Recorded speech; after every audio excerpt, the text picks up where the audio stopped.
Existe um momento na vida em que tudo parece perder sentido. Aquilo que antes guiava suas escolhas já não funciona mais. As certezas antigas enfraquecem. As respostas que costumavam acalmar agora soam vazias, como palavras repetidas tantas vezes que perderam o significado. Você olha para a própria vida e sente algo difícil de explicar. Uma sensação que não cabe em definições simples. Não é exatamente tristeza, embora ela possa estar lá. Não é exatamente medo, mesmo que a ansiedade apareça. É uma sensação profunda de estar completamente perdido. Como se você tivesse acordado em um lugar desconhecido sem mapa, sem bússola, sem qualquer referência do caminho de volta. Segundo Jung, esse momento não surge quando você falha, mas quando algo maior tenta nascer em você. Quase sempre, quando isso acontece, a primeira reação é tentar escapar. Buscamos mais respostas na internet, mais livros de autoajuda, mais métodos prometendo clareza imediata. Corremos atrás de fórmulas prontas, de gurus que digam exatamente o que fazer, de qualquer coisa que nos devolva rapidamente aquela sensação de controle e direção. É como se estar perdido fosse um erro grave que precisa ser corrigido o mais rápido possível, uma falha de caráter, um sinal de fraqueza. Mas Carl Gustav Jung, um dos maiores pensadores da psicologia profunda, enxergava isso de forma radicalmente diferente. Para ele, sentir-se perdido não é um sinal de fracasso ou incompetência. É um sinal de que algo antigo em você morreu, algo que já cumpriu seu papel e não serve mais. E algo novo ainda não nasceu, ainda não encontrou forma para emergir. O grande problema é que ninguém nos ensina a atravessar esse intervalo delicado e incerto. Vivemos em uma cultura completamente obcecada por direção imediata, propósito claro e identidade bem definida. Desde a infância, somos pressionados a saber exatamente quem somos, o que queremos, para onde estamos indo. Na escola, perguntam qual profissão você vai seguir. Na família, esperam que você tenha objetivos concretos. Nas redes sociais, todos parecem ter tudo resolvido, exibindo certezas e conquistas. E quando essa estrutura interna que nos sustentava começa a ruir, quando as respostas automáticas param de funcionar, entramos em pânico profundo. Achamos que algo está terrivelmente errado conosco. Mas Jung observou algo absolutamente essencial através de décadas estudando a psique humana. A confusão interior não surge quando estamos verdadeiramente estagnados. Ela surge exatamente quando estamos em transição, em movimento profundo. O sentimento de estar perdido aparece quando o ego, essa parte de nós que organiza a identidade e cria narrativas coerentes sobre quem somos, perde o controle que sempre teve. E o ego odeia visceralmente perder o controle. Ele quer previsibilidade, quer reconhecimento social, quer segurança emocional. Ele precisa saber exatamente onde está pisando a cada momento. Mas o processo de crescimento real, aquela transformação autêntica que nos torna quem realmente somos, não respeita essas necessidades do ego. Ele simplesmente acontece, muitas vezes de forma caótica e desordenada. Jung chamou esse processo de transformação profunda de individuação, um conceito central em toda a sua obra. Em O Eu e o Inconsciente, ele explica que a individuação é o caminho pelo qual nos tornamos indivíduos completos, integrando aspectos conscientes e inconscientes da psique. E esse processo não começa com clareza luminosa ou insights imediatos. Ele começa justamente com desorientação, com aquela sensação perturbadora de não saber mais quem você é. Porque para que algo mais autêntico e verdadeiro possa emergir da profundidade do seu ser, aquilo que era falso, limitado, emprestado de fora ou simplesmente incompleto, precisa entrar em colapso.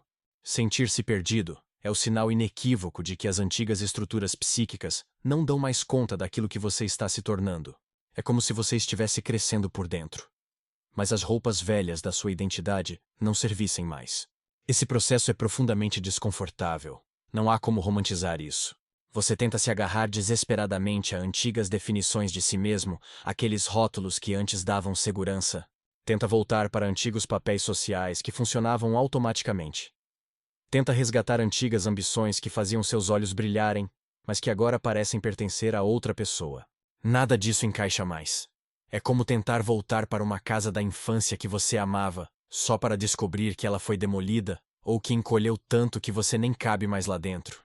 A sensação é de deslocamento total, de não pertencer mais a lugar nenhum, nem ao passado, nem ao futuro. Jung observou que nesses momentos delicados, muitas pessoas cometem um erro fatal. Tentam voltar atrás a qualquer custo. Voltam para relacionamentos que já terminaram internamente, mesmo que ainda existam formalmente. Voltam para trabalhos que já perderam completamente o sentido, apenas pela segurança financeira ou pelo medo do desconhecido. Voltam para identidades antigas que já morreram, forçando-se a agir como agiam antes, sorrindo quando não sentem nada, fingindo entusiasmo que não existe mais. E não fazem isso porque aquilo ainda funcione ou traga felicidade real.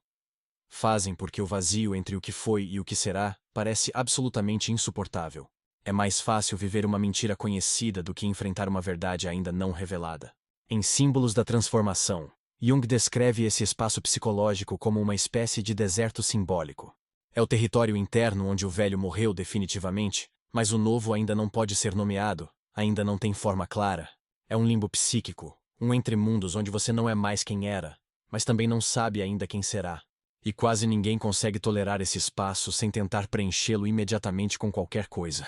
Por isso, tantas pessoas interrompem prematuramente o próprio processo de evolução. Preferem uma certeza pequena e limitada, mesmo que falsa, a uma verdade maior que ainda permanece invisível. É mais seguro permanecer em um casamento morto do que enfrentar a solidão necessária para se reconstruir. É mais confortável manter um emprego que mata a alma do que mergulhar na incerteza de descobrir uma vocação autêntica. Mas Jung dizia algo absolutamente fundamental em A Prática da Psicoterapia. O inconsciente não conduz à transformação através do conforto e da segurança. Ele conduz através do conflito, da tensão, da crise. Quando você se sente perdido, o inconsciente está ativamente retirando os mapas antigos que você memorizou e seguia automaticamente. Está forçando o ego a admitir aquilo que ele mais teme, que não sabe mais, que perdeu o controle, que as velhas respostas não funcionam. E isso não é punição divina ou azar. É preparação necessária. Porque enquanto o ego continua acreditando que sabe exatamente tudo, que tem todas as respostas, que controla perfeitamente a situação, nada verdadeiramente novo pode emergir das profundezas da psique. Pense em alguém que trabalhou 30 anos em uma carreira tradicional. Construiu uma identidade inteira ao redor dessa profissão. E de repente sente um vazio inexplicável. Não é depressão clínica necessariamente. Não é burnout apenas. É algo mais profundo. A sensação de que aquela vida toda foi construída seguindo expectativas externas, e agora algo interno está pedindo passagem. Segundo Jung, em Memórias, Sonhos e Reflexões, essa crise geralmente acontece na meia-idade, mas pode surgir em qualquer momento. É o que ele chamava de crise de individuação, quando o self, o centro verdadeiro e organizador da personalidade total, começa a exigir atenção e expressão. O estado de confusão que surge nesse processo é, na verdade, um estado absolutamente fértil, mas apenas para quem não foge dele desesperadamente. Aqui está um ponto crucial que muda tudo quando compreendido. Estar perdido não significa necessariamente que você não tem direção alguma. Significa apenas que a direção ainda não pode ser formulada racionalmente, ainda não cabe em palavras claras ou planos de 5 anos. O self, esse centro organizador da psique que Jung descreve em Aion, não fala a linguagem da lógica linear que aprendemos na escola. Ele se comunica por símbolos que aparecem nos sonhos, por sensações inexplicáveis no corpo, por crises que forçam mudanças, por coincidências significativas que chamam a atenção. Quando o self assume o comando do processo de desenvolvimento, o ego inevitavelmente se sente perdido e ameaçado, porque perdeu o volante, perdeu o controle que sempre teve. É por isso que esse período costuma vir acompanhado de sintomas estranhos que médicos nem sempre conseguem explicar completamente. Um cansaço profundo sem motivo claro, mesmo depois de descansar. Sensação de vazio que nenhuma distração preenche, perda completa de interesse pelo que antes motivava e energizava, questionamentos existenciais profundos que surgem às 3 da manhã. Nada disso é aleatório ou sem sentido. É o sinal visível de que a psique está se reorganizando em um nível muito mais profundo do que a consciência consegue acompanhar. É como se uma reforma completa estivesse acontecendo na fundação da casa, enquanto você ainda mora nela. Mas há algo que precisa ser dito com honestidade brutal e sem romantização. Nem todo mundo atravessa esse processo até o final. Muitas pessoas passam a vida inteira fugindo ativamente do sentimento de estar perdido. Elas se mantêm ocupadas sem parar, preenchem cada minuto do dia, mergulham no trabalho obsessivamente, consomem entretenimento constantemente, mantêm-se em movimento perpétuo. Externamente, parecem produtivas, realizadas, bem-sucedidas. Mas internamente, permanecem completamente desconectadas de si mesmas, vivendo no piloto automático, seguindo scripts que nunca questionaram. Para Jung, Esse é o verdadeiro perigo existencial. Não se perder temporariamente, mas nunca se permitir estar perdido o suficiente para se encontrar de verdade. Porque só quem se perde da versão antiga e conhecida de si mesmo pode se reencontrar em um nível mais profundo e autêntico.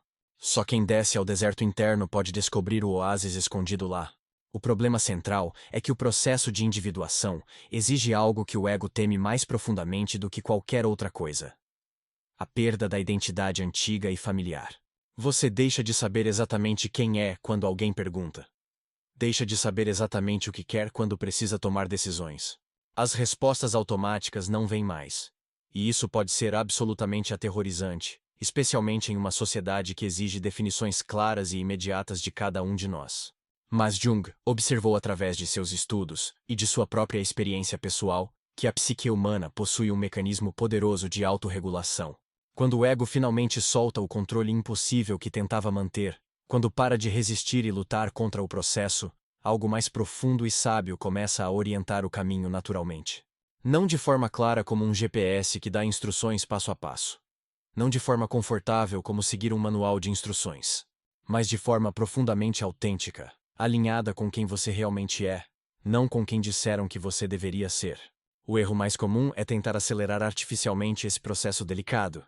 Queremos resolver a confusão rapidamente, encontrar a resposta certa, voltar à sensação de certeza o mais rápido possível. Mas o estado de estar perdido não é algo que se resolve com respostas rápidas da internet ou conselhos genéricos. Ele se atravessa com presença genuína, prestando atenção ao que está acontecendo internamente. Ele se atravessa com escuta profunda das sensações, dos sonhos, dos impulsos autênticos que surgem. Ele se atravessa com a coragem tremenda de não preencher o vazio imediatamente com qualquer coisa, apenas para aliviar o desconforto. Quanto mais você tenta ansiosamente resolver o sentimento de estar perdido, mais ele paradoxalmente se intensifica e se aprofunda. Porque ele não quer ser resolvido como um problema matemático. Ele quer ser vivido conscientemente, experimentado plenamente, atravessado com paciência. Jung dizia em suas obras que aquilo que evitamos persistentemente, aquilo que negamos e reprimimos, acaba inevitavelmente se transformando em destino.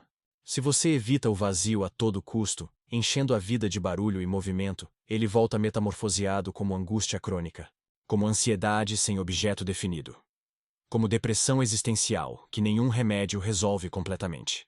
Mas se você enfrenta esse vazio conscientemente, se permite habitá-lo temporariamente sem desespero, ele gradualmente se transforma em algo completamente diferente.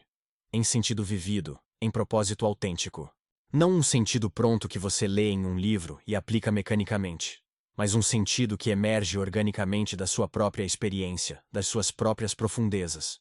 Estar perdido é exatamente o momento em que a vida está pedindo menos controle obsessivo, menos planejamento rígido e mais honestidade interna radical. É o momento crucial em que você precisa parar de perguntar compulsivamente para fora: o que devo fazer agora? Qual é o próximo passo certo? E começar a perguntar honestamente para dentro: quem estou realmente me tornando? O que está tentando emergir em mim? Essa pergunta profunda não tem resposta imediata pronta para ser consumida. Não há vídeo de 10 minutos que a responda. E isso é exatamente o ponto mais importante. A individuação, como Jung enfatiza repetidamente, não é um projeto do ego que pode ser planejado e executado. É um processo misterioso do self que tem seu próprio tempo orgânico. E o self exige paciência real, não a pressa ansiosa da nossa época.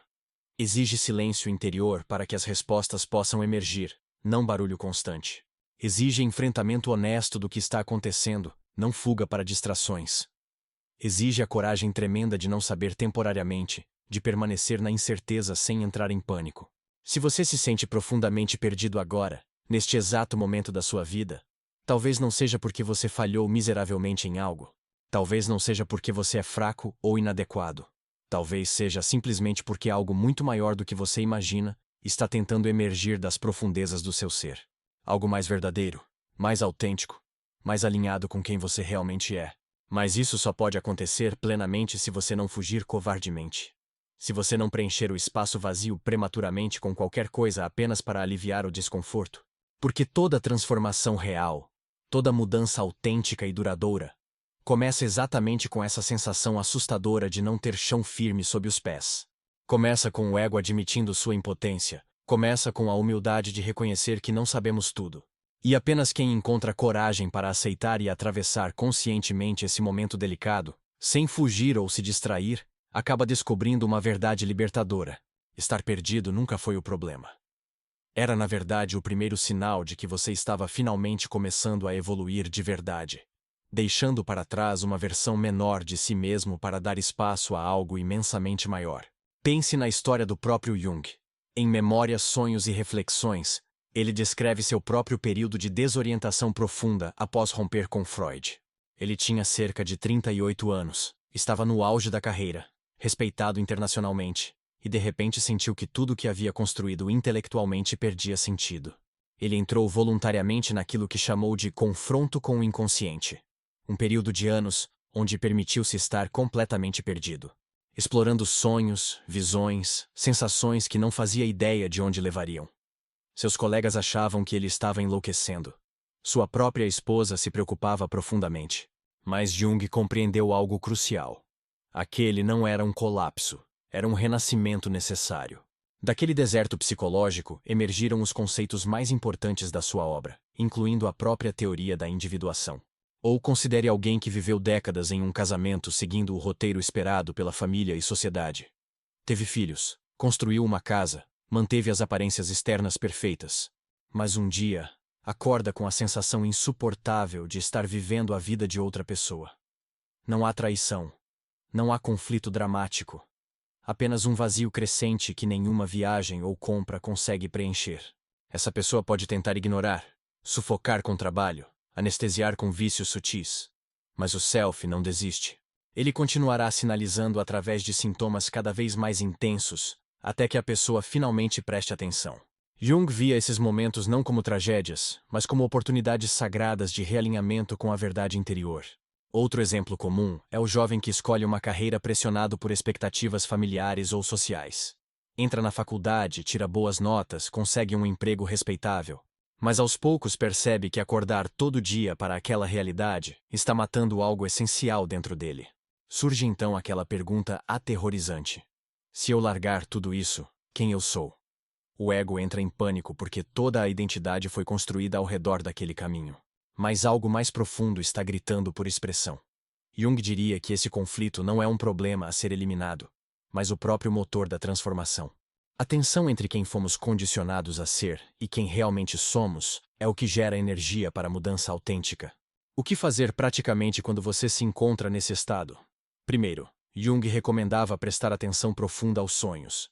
Em A Prática da Psicoterapia, ele explica que quando o ego está perdido, o inconsciente compensa através de símbolos oníricos.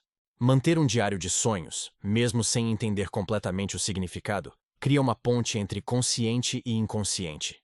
Os sonhos muitas vezes antecipam o caminho que ainda não conseguimos ver racionalmente. Eles mostram conflitos internos que negamos acordados. Revelam desejos autênticos que censuramos. Apontam direções que nosso ego considera impossíveis ou absurdas. Segundo, ele enfatizava a importância da imaginação ativa, uma técnica onde você dialoga conscientemente com figuras e imagens que emergem espontaneamente da psique. Não é simplesmente fantasiar ou devaneiar. É criar um espaço interno seguro onde aspectos desconhecidos de si mesmo podem se manifestar e serem ouvidos. Uma mulher que sempre foi racional e controlada pode descobrir através da imaginação ativa uma figura interna criativa e selvagem, pedindo expressão. Um homem que sempre foi forte e provedor pode encontrar uma vulnerabilidade que ele sempre negou. Esses encontros internos reorganizam a psique de forma profunda. Terceiro, Jung valorizava imensamente a expressão criativa não como arte profissional, mas como canal de comunicação com o inconsciente. Pintar sem saber pintar, escrever sem pretensão literária, dançar sem técnica, apenas permitindo que algo interno se expresse externamente. Ele mesmo desenhava e esculpia mandalas durante seu período mais difícil, sem entender intelectualmente por que fazia isso. Só depois compreendeu que estava inconscientemente criando símbolos de totalidade, tentando reorganizar psiquicamente o que havia se fragmentado. A criação não precisa ser boa ou bonita. Precisa ser honesta e espontânea. Quarto, a solidão consciente é essencial. Não a solidão da fuga ou depressão, mas a solidão ativa de quem escolhe temporariamente se afastar do barulho externo para ouvir o que há dentro. Nossa cultura tem pavor do silêncio, preenche cada segundo com estímulos. Mas é justamente no silêncio que o self pode ser ouvido. Uma caminhada sozinha na natureza. Um dia inteiro sem redes sociais. Uma noite sem entretenimento, apenas sentado com o que você está sentindo. Isso parece simples, mas é revolucionário. A maioria das pessoas descobre que não consegue ficar nem 15 minutos consigo mesma sem buscar distração urgente. Quinto, Jung alertava sobre a tentação de buscar respostas fáceis em autoridades externas. Terapeutas, gurus espirituais, livros de autoajuda podem ajudar, mas nenhum deles pode fazer o trabalho interno por você. Ninguém pode atravessar seu deserto no seu lugar. Você pode receber orientação, apoio, companhia, mas a jornada é fundamentalmente solitária. Muitas pessoas ficam pulando de método em método, de terapeuta em terapeuta, de filosofia em filosofia, sempre esperando que alguém dê a resposta mágica. Mas a individuação exige que você se torne sua própria autoridade interna, que confie gradualmente na sabedoria da sua própria psique. E talvez o mais importante, aceitar que você não vai voltar ao normal. Essa é uma perda que precisa ser lamentada. A pessoa que você era antes desse processo morreu. Tentar ressuscitá-la é negar a transformação que está acontecendo. É como uma lagarta tentando voltar a ser lagarta depois que o processo de metamorfose começou. Não há volta, há apenas atravessamento. Do outro lado, você não será a mesma pessoa com os mesmos valores e certezas. Você será alguém diferente, mais completo, mais integrado, mais autêntico. Mas isso exige a morte simbólica do velho. E morte sempre assusta, mesmo quando simbólica. Jung viveu até os 85 anos e nunca parou de enfatizar que a individuação não é algo que você completa e pronto, voltando à vida normal. É o trabalho de uma vida inteira, com ciclos de morte e renascimento, de perder-se e encontrar-se em níveis cada vez mais profundos. Cada crise existencial, cada momento de estar perdido, é um convite para um nível mais profundo de autenticidade. Não é punição divina ou falha pessoal. É a vida chamando você para crescer além das limitações antigas. Para integrar aspectos de si mesmo que permaneciam no escuro. Para se tornar quem você sempre foi potencialmente, mas nunca teve coragem de ser. Então, se você está perdido agora, se acordou hoje sem saber quem é ou para onde vai, se as antigas certezas viraram pó nas suas mãos, saiba que você não está quebrado. Você está em transformação, você não está regredindo, você está evoluindo, você não está falhando. Você está finalmente começando a viver de verdade. E embora seja assustador, embora seja desconfortável, embora todos os instintos gritem para você voltar à segurança conhecida, há algo infinitamente maior esperando do outro lado dessa travessia. Mas só quem tem coragem de permanecer perdido temporariamente, descobre o que é ser verdadeiramente encontrado. Só quem aceita morrer para o velho, pode nascer para o novo. E só quem atravessa o deserto chega ao oásis que sempre esteve lá, esperando pacientemente que você tivesse coragem suficiente para fazer a jornada. Se este vídeo tocou algo em você, deixe seu like para que mais pessoas encontrem essa mensagem. Inscreva-se no canal e ative o sininho para continuar essa jornada de autoconhecimento. E me conta nos comentários, você já se sentiu perdido assim? Como atravessou isso? Sua história pode inspirar alguém hoje. Até o próximo vídeo.